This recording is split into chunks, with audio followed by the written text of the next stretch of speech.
Koregaon park परिसरातील जमीन गैरव्यवहार जे प्रकरण झालं होतं तो व्यवहार जो आहे तो रद्द करण्याची घोषणा उपमुख्यमंत्री अजित पवार यांनी केलेली आहे। मात्र हा व्यवहार जो आहे तो प्रत्यक्षात रद्द व्हायचा असेल तर मुद्रांक शुल्क भरणं महत्त्वाचं आहे आणि मुद्रांक शुल्क विभागाने तसं पत्रच दोन्ही बाजूंना पाठवलेलं आहे। म्हणजे ज्यांनी जमीन विकलेली आहे आणि ज्यांनी जमीन खरेदी केलेली आहे या दोघांनाही दोन्ही पार्ट्यांना देखील मुद्रांक शुल्क भरावं लागणार आहे।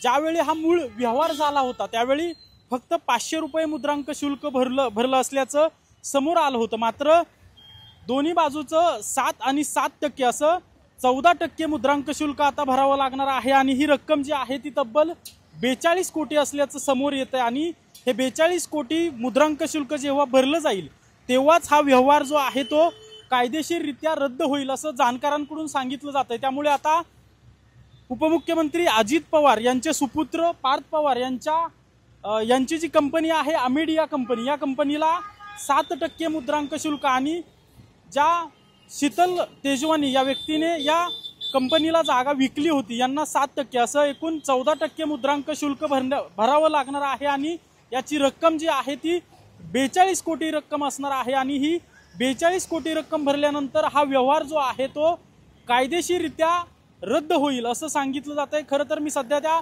कोरेगाव पार्क परिसरातील जी जमिनीचा व्यवहार झाला होता 40 एकर जमिनीचा त्या जमिनी शेजारी आहे आणि आत्ता देखील आपण जर पाहिलं तर कोणताही अनुचित प्रकार घडू नये यासाठी पुणे पोलिसांकडून या ठिकाणी बंदोबस्त तैनात करण्यात आलेला आहे।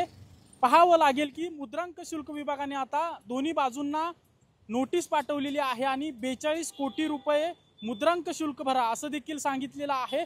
कधीपर्यंत भरलं जात आहे हे पाहणं आता महत्त्वाचं असणार आहे। कॅमेरा पर्सन अभिजित पिसेसह अजिंक्य धायगुडे, TV9 मराठी, पुणे।